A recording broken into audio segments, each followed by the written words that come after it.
Till the turn of the century, most towns and villages had peaceful and calm surroundings. Agriculture, rearing of sheep and cows was the prime pastime.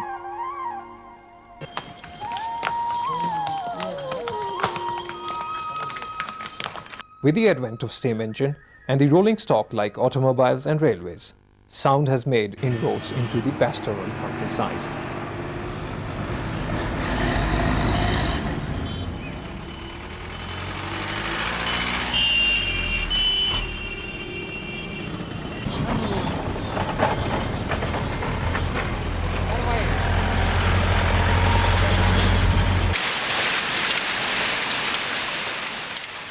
Rapid industrialization during the last 50 years has intruded into all the spheres of human civilization, and its presence is felt everywhere. The quality of life apparently has improved through various innovative applications of science and technology. Even ordinary and mundane chores in the household, such as washing clothes and dishes, cleaning rooms, preserving food articles, and controlling the quality of air that we breathe, is taken care of by machines.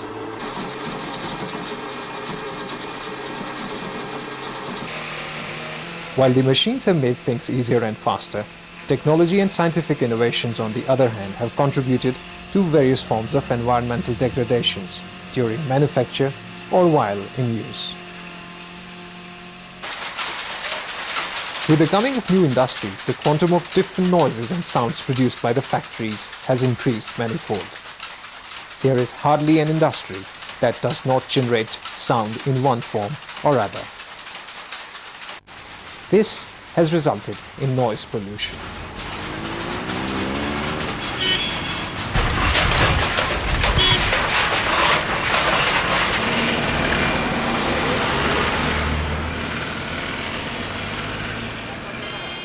Noise pollution, in fact, is one of the recent concerns threatening the welfare of mankind and other living beings. Apparently, due to ignorance, we do not perceive it as a serious threat to our ecosystem. Experts say that this silent killer has already affected, though only to some degree, a large chunk of human population throughout the world.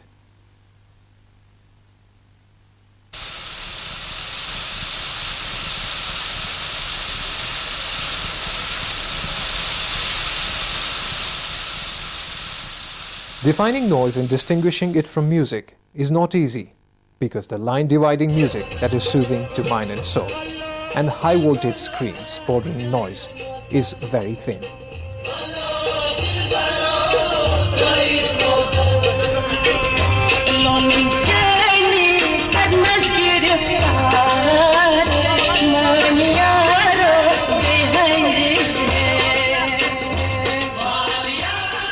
What is music to someone's ears may well be noise for others.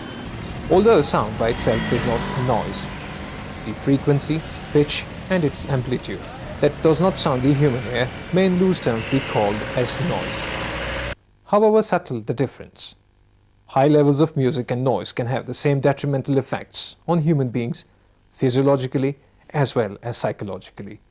Noise is an unpleasant, loud sound which not only affects the ear but can also affect the other systems of the body.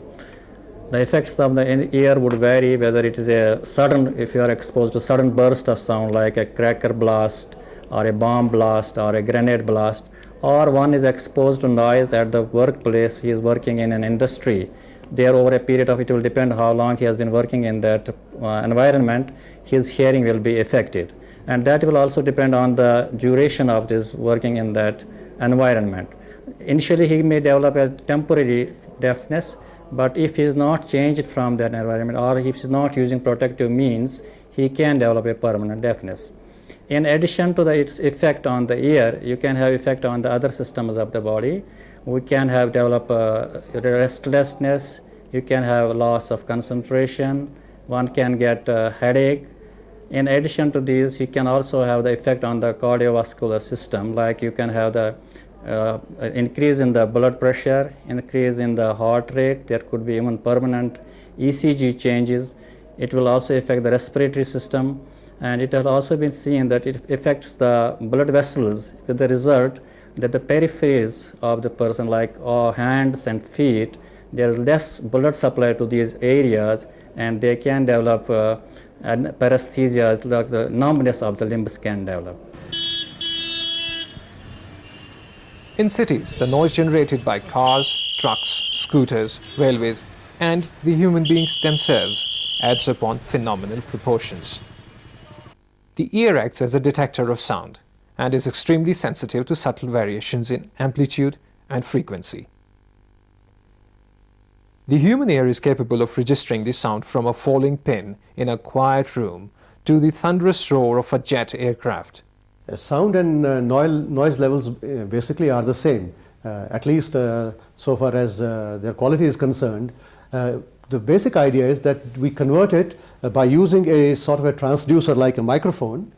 The sound signals fall onto the microphone, which then is suitably converted into electrical signals. And the electrical signals are very, very weak. They are corresponding to the sound signals, and then they are fed via a cable into a special amplifier or a power meter. Inside the power meter, we have got here an arrangement of filters which filters out unwanted signals, and after that we have got here preamplifiers and amplifiers, which also makes use of attenuators by which you can attenuate the signal suitably so that you can keep the signal level within the meter, and later on the two are added together so that you get the absolute values, and then you get a display onto a meter, which could be either analog like the one over here, or it could be a digital display as we have shown here. The sound that intensity that we measure here luckily follows the same pattern as that our ear. Our ear is also a nonlinear and a logarithmic device, and so is the scale over here, which is again logarithmic. So the two are the same. The range between each of the successive ones keeps on decreasing in the scale, and therefore this is a nonlinear scale, and that is what we say is a logarithmic scale. Unwanted and exceptionally high levels of sound degenerate the human mind and subsequently the body in a gradual manner. Sudden sounds like explosions, bursting of crackers, etc. might damage the eardrum and the diaphragm to permanently deafen a person. When one is exposed to sudden burst of sound like an explosion, this drum tympanic membrane can get ruptured, or where these ossicle bones, small bones within the middle ear, malleus, incus, and the stapes, they can even get fractured, or their joints can get dislocated. That can cause a conductive type of deafness. Internal ear can be damaged by both types of noise, whether it's a sudden one exposure, just one person is exposed to a gunshot sound or a bomb blast, he can have a permanent hearing damage.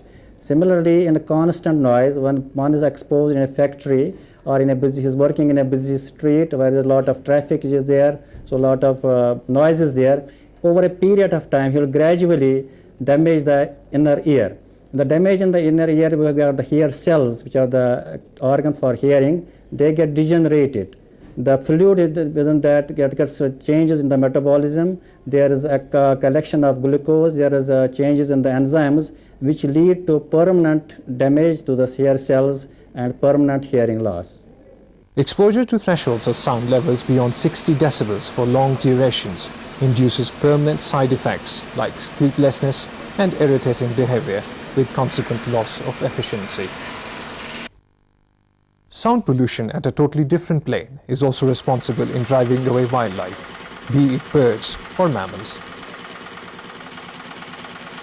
Reduction of noise from the source is an ideal solution to this ever-increasing problem. Noise is something that we have to live with. We can't run away from this fact. So the only thing is that we should be in a position to live with comfortable levels of noise.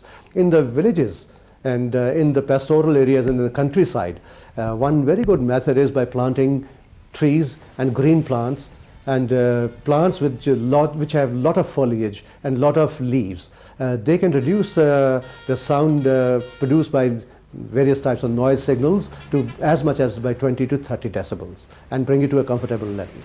In the cities, we can make use of automobiles which are of a modern design, which means that they have very efficient engines which produce low noise.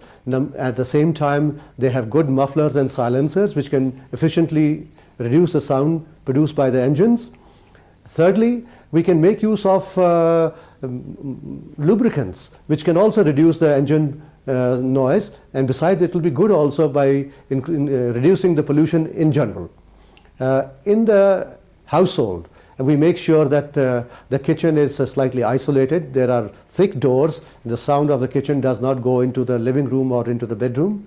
Similarly, between the two rooms you can have very heavy curtains. By putting very heavy curtains you can curb the sound. There are some other techniques which are nowadays being researched into. For example, how to reduce the sound intensity of some machines which produce a lot of noise, particularly like big heavy earth moving machines, or some machines which produce a very obnoxious type of noise signals. There's a very simple technique.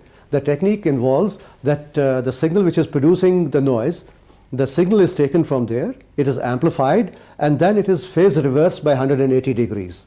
Then the two signals, the one which you had in the beginning and the one which you had inverted by 180 degrees, are then fed into the same transducer, which could be a speaker or a piezoelectric speaker. And the two signals will then try to cancel out. Of course, a 180 degree cancellation is not possible, but the noise can be reduced by an appreciable quantity. Matter of fact, as low as about 60 decibel, it can be brought down. Our heavy dependence on machines for anything and everything and technological limitations renders noise reduction almost impossible.